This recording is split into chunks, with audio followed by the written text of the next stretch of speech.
upstairs in the den and I decided to shoot my independent comic book haul video right here. The lighting is working out in my favor, so let's just get to it. Gore Streak #1 from 1986, published by Fantico Enterprises. I'm not sure if most of you have heard about this book, but I think Greg Capullo fans know what I'm talking about. I'm certain that this is the first published, first professional work that Greg Capullo ever did.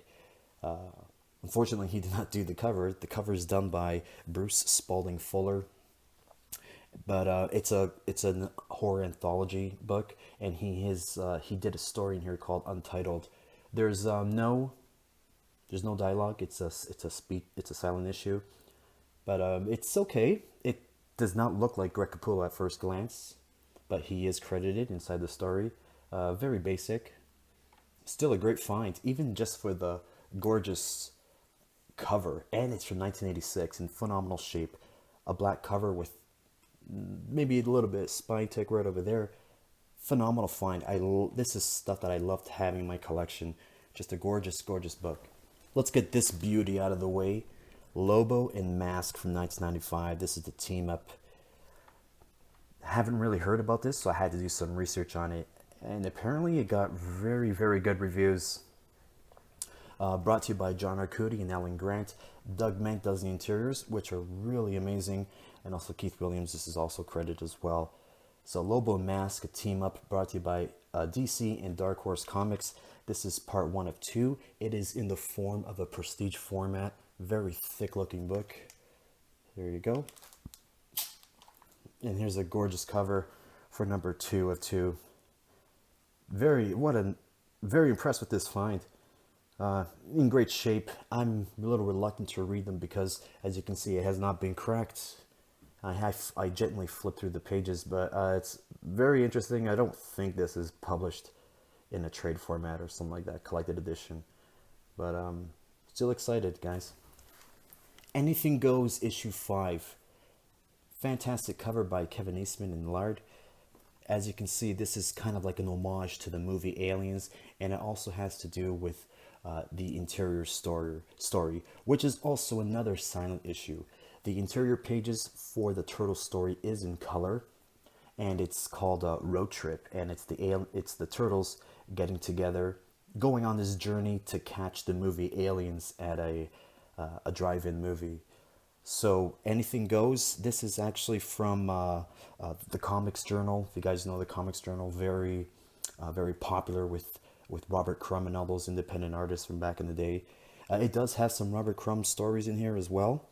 It also features Don Lomax, Ryan Brown, Mike Hoffman, which he did a fantastic little story called A Short History of Sex. Very well done. I enjoy these a lot. So I was really pleased to come across this. Of course, the turtles is the reason that got my attention, but very pleased with the interiors and the legends that are part of this comic book. I thought this was a fun find. This is Paul the Samurai. He has actually derived from the Tick series, which is a very, very fun cartoon and comic book. The cover here is what got my attention. I love the size. It's a little bit closer to magazine size. Published by New England Comics from 1991. And the cover is done by the Tick creator, who is Ben Edlund. But the interior story is not done by Ben.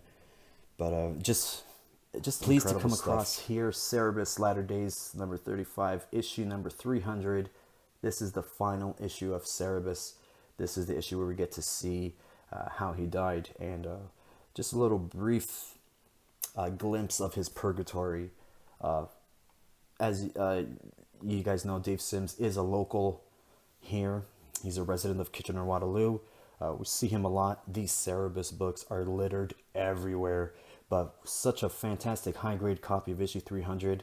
I have some Cerebus kicking around.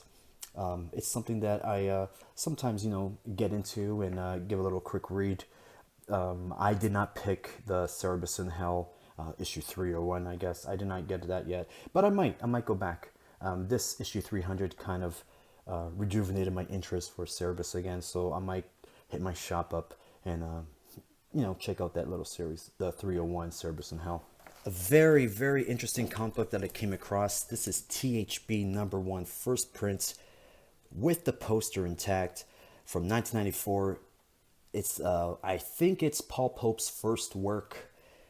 But anyways, this is all done by Paul Pope. Cover, interiors, which is black and white, which I adore, and the script as well, the writing. So anyways, THB, I think it was a 6-issue series. And it's a story about this girl over here. Takes place in the future on Mars. And her name is H.R. Watson. She's a teenage girl. And her bodyguard is THB. That's the name of the series. So THB stands for trihydrobio-oxygenate, which is like a make-believe molecule that Paul Pope created.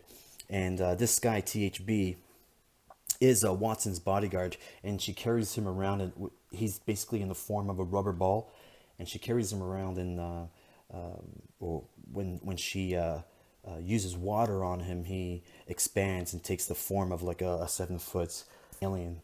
So it's really cool. It's very pricey. The research, I got 2 copies of #1 with both of the posters. Apparently it's super expensive.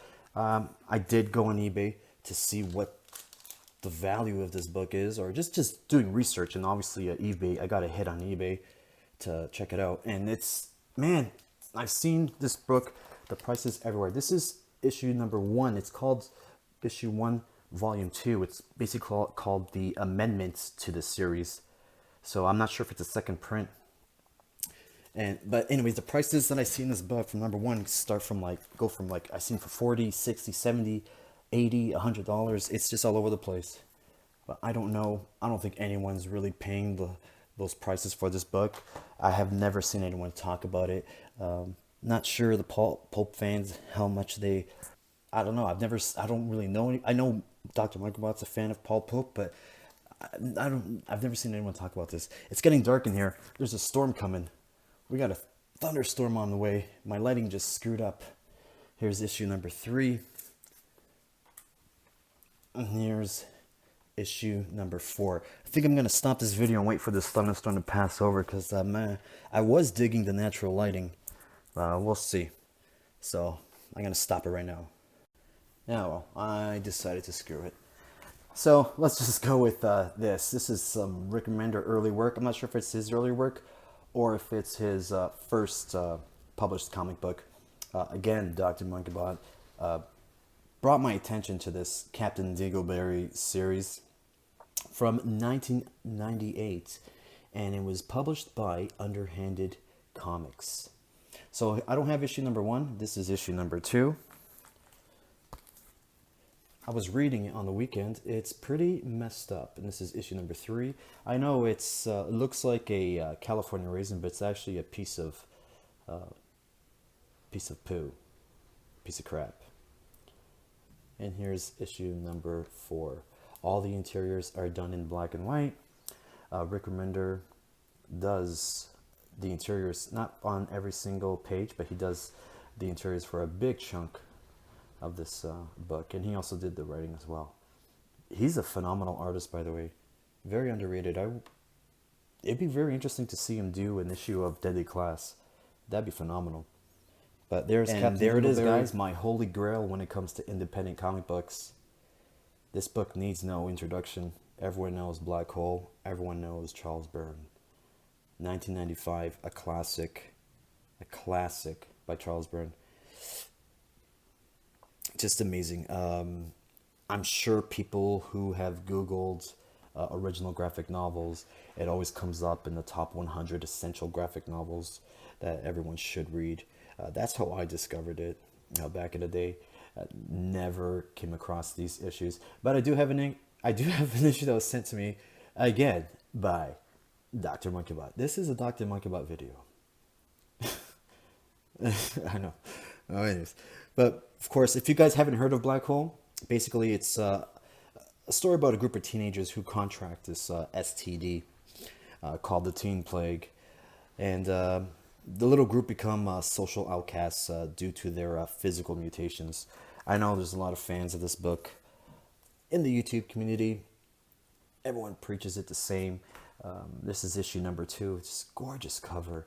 Charles Burns is probably one of my favorite artists when it comes to line work. His line work is just done so exceptionally well. And I'm giving a shout out to Earl Grey. This gentleman did a fantastic spotlight video on Black Hole and Charles Burns. It's amazing. He obviously is more articulate and just better educated when it comes to these type of comics. I'm just a huge fan of this particular series. So that's it for me, guys. Let's just look at my Black Hole #1 first print, and gonna hit up you guys with another haul video. And thanks for watching.